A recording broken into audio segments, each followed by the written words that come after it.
Olá, eu sou Borges Júnior. No programa de hoje vamos falar sobre o cinema queer, tema da tese de doutorado do pesquisador Alfredo Taunay, pesquisa com financiamento da FAPEMA. Alfredo, seja bem-vindo.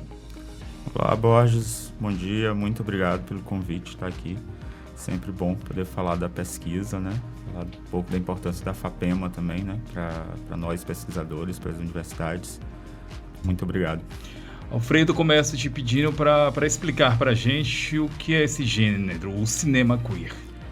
Então, não é exatamente um gênero cinematográfico como se pensa, por exemplo, um drama, uma comédia, não é bem isso, né? Falamos, às vezes, num gênero queer, mas por um modo de falar para, né, tentar encaixar assim para as pessoas entenderem. Mas não é exatamente isso, né? Não tem uma estética queer. Porque falar numa estética queer seria justamente ir contra o conceito queer, que é justamente uma desconstrução, tentar sempre pensar, mas por que as coisas são como são? Não pode ser diferente? Então, cinema queer são filmes que tratam um pouco disso. E aí vai um pouco da subjetividade de cada um, né? Trazer justamente essa problemática, né? Trazer a reflexão. Então, diria uma reflexão queer, né? Esse filme se encaixa nisso porque vamos falar sobre. É um pouco isso. Gênero e representatividade. Como é que esses elementos se somam e são apresentados durante as suas investigações? Olha, essa pergunta é muito boa e remete um pouco até no porquê da minha pesquisa. Quem tiver acesso à minha tese, na introdução, eu conto um pouquinho da minha trajetória. E quando eu estava na graduação, a minha monografia foi sobre cinema digital. Eu nunca pensei em falar sobre questões de gênero, homossexualidade, nada disso, porque eu passei muito tempo com uma dificuldade de aceitar a minha própria homossexualidade. Quando chego no mestrado, né, entro para uma disciplina, vou fazer uma disciplina chamada Filosofia do Cinema, com a minha orientadora, a professora que se tornou minha orientadora, a professora Ana Catarina Pereira, e ela muito feminista, e traz para a disciplina questões do feminismo no cinema. E eu fiquei curioso com aquilo, assim, né? Ela traz isso, essas questões para a pesquisa dela. Então eu comecei a me questionar, né? Disse, eu sou uma pessoa gay, sou um homem gay, por que não aproveitar mesmo essa minha trajetória da pesquisa para falar sobre isso? Então, tentei falar sobre essa representatividade, né, de nós homossexuais, a importância que nós temos na pesquisa, no cinema, para que outras pessoas se identifiquem, saiam, né, do armário, né, se aceitem. Então, a minha pesquisa e o meu percurso, minha trajetória é muito sobre isso. Você se debruça sobre produções aqui do Brasil, mas também de Portugal. Aí a escolha, como é que foi esse processo? Primeira coisa, por estar em Portugal, estudar numa universidade pública de lá, eu primeiro tentei uma bolsa da FCT, né, que é uma instituição similar ao CNPq, a FAPEMA, tentando bolsa de lá. Então era interessante pesquisar algum cineasta português.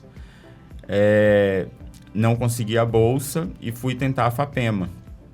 E aí, nisso, eu já pensava em juntar um cineasta português com um brasileiro, porque apesar de estudar em Portugal, mas eu era brasileiro, então tentava unir as duas coisas. Então, pensei no cineasta português, que é até bem conhecido lá em festivais, tem uma relevância, tem alguns filmes muito premiados. E depois é que entrou o Karim. À medida que eu fui pesquisando sobre o tema, sobre o cinema, cinema LGBT, personagens gays no cinema, e o Karim é um dos cineastas mais estudados nesse sentido, principalmente o filme Madame Satã. Para dar sustentação aí à sua pesquisa, você fez uso de quais teóricos e como é que eles aparecem, como é que eles são apresentados? Bom, o principal é a Judith Butler, né, que fala sobre a performatividade de gênero. Então, queria entender um pouco como é que isso estava presente na obra dele. Mas eu diria que o principal mesmo, que foi quem me fez interessar por esse tema da teoria queer, é o Richard Miskolci, que, apesar do nome, é brasileiro, né? E eu li um livro dele, que é um livro que eu super recomendo, é um livro fininho. Ai, me deu um branco agora no título, mas enfim. Ele traz no livro algumas coisas que me pegaram, como, por exemplo, o fato... Só depois de ler o livro do Miskolci que eu fui me dar conta do quanto o fato de eu ser um homem branco,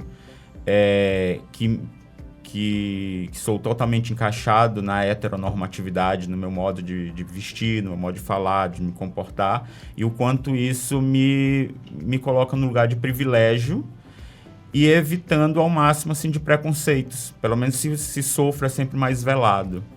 E eu fiquei curioso com aquilo, né? Foi um tapa na cara de pensar, poxa, não tinha parado para pensar nisso, que realmente quem vai sofrer mais preconceito são o que as pessoas chamam de afeminados, né? Os gays afeminados. Né? E esses vão que, inclusive, dentro do próprio, por assim dizer, meio, tem preconceito. Né? Tem preconceito, exatamente. E aí foi quando eu fui me atentar para o que era essa heteronormatividade e o quanto nós, homossexuais, também somos ensinados a estarmos inseridos nela. E eu faço parte disso, né? Só que antes de uma forma muito inconsciente. E foi graças a essas leituras do Richard Miskolci, da Judith Butler, Teresa de Lauretis, que eu fui realmente me percebendo e me desconstruindo à medida que fazia a pesquisa. E aí, tanto que a minha pesquisa ela tem um caráter muito subjetivo, que eu acho isso muito importante, que é entender que eu faço parte desse processo e que era importante eu dar a minha voz, né? Assim, eu acho que as pessoas, os leitores, os estudantes, os outros pesquisadores, à medida que lerem, iam se identificar e perceber o quanto eles também precisam né, modificar seu modo de ver, identificar o que é essa heteronormatividade, e daí causando mudança no dia a dia para si próprio e para os outros. Era justamente sobre isso a próxima pergunta, sobre essa construção da identidade. A gente passa por isso também, essas tuas pesquisas, teus estudos, né? Como é que é essa parte? Exatamente. Como eu falei, né? Nós vivemos numa sociedade e somos ensinados a viver nela de uma forma e muitas vezes não nos percebemos. Simplesmente somos e vamos vivendo. E não percebemos por que somos como somos, por que pensamos o que pensamos, por que agimos como agimos. E justamente a partir da minha leitura, né, dos teóricos que eu fui lendo, que eu fui percebendo como é que a minha identidade foi formada. A partir da família com quem eu convivi, né, a partir dos colegas de rua, né, na própria universidade. E aí a universidade teve um papel muito importante, que foi quando eu entrei na universidade que eu comecei, no curso de comunicação da UFM em 2001, que eu comecei a sair mais um pouco da caixinha, né, a ver mais gays assumidos aqui, pensar em outros temas e entender como é que eu estava sendo colocado dentro de uma caixinha. E foi muito difícil sair dela. Então, sair de um país, viver outra realidade, começar outras leituras, começar essas leituras, né? E saber que tiveram esses pesquisadores que refletiram sobre isso e me atingiram, isso foi muito importante para justamente começar a modificar, ou talvez nem modificar, né? Mas enxergar o quanto muita coisa estava ali querendo sair, e isso é verdade, isso é um fato. Tinha muita coisa que eu tentava esconder para me encaixar nessa heteronormatividade, né? Nesse modo de ser. Porque um homem, né, o que a sociedade impõe, o que é a partir das minhas genitálias, e eu ter que cumprir com isso, né? Nos meus gostos musicais, no meu modo de vestir, né? Tinha muita coisa que eu gostava musicalmente e que até isso eu evitava falar por medo de, eu gosto da Madonna, mas Madonna é coisa de viado, então eu tinha medo disso, olha, vê se pode. E depois dessa pesquisa eu comecei a me entender e me aceitar mais.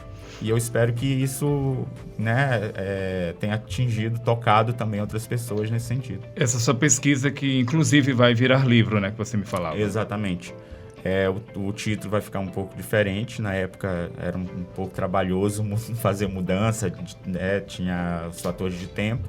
Então o título vai ser Das Sombras à Luz, o queer no cinema de Karim Ainuz, que é uma frase que ele fala, né, na pesquisa, como eu disse antes, que é importante dar luz a quem esteve nas sombras.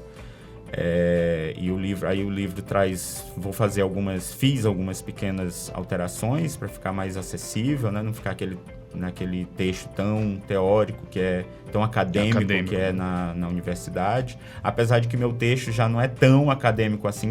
Isso foi sempre uma preocupação muito grande, porque leituras como, por exemplo, Judith Butler é uma leitura muito difícil.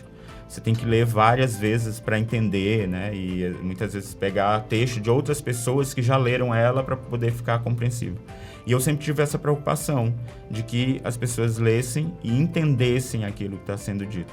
E com o livro eu espero que seja ainda mais acessível. Alfredo, parabéns pela iniciativa, pertinente, muito importante e com apoio da FAPEMA, né? Sim, a FAPEMA foi de extrema importância. Sem ela, essa pesquisa, não diria que não tinha existido, mas seria muito mais difícil e mais longa, porque seria com recursos próprios, né? E a FAPEMA, ela foi muito bom, porque quando eu entrei com pedido de bolsa, eu tive um receio, né, com um tema, mas eles tiveram uma abertura, né, de enxergar que aquilo tinha uma relevância e me permitiu, né, sobreviver. Inclusive, as pesquisas, a maior parte dela foi feita no período da pandemia, então, sem a pesquisa eu não teria sobrevivido, né? Eu pude, mesmo na pandemia, me dedicar à pesquisa, porque, né, tinha a bolsa da FAPEMA. Então, foi muito importante. Muito bem, recebemos no programa de hoje o Alfredo Taunay, pesquisador, ele que apresentou aqui pra gente o tema da tese de doutorado dele, que fala sobre o cinema queer. Alfredo, muito obrigado pela sua participação aqui com a gente. Obrigado vocês da rádio. Então, sempre que precisar, estou aqui. Até o próximo programa.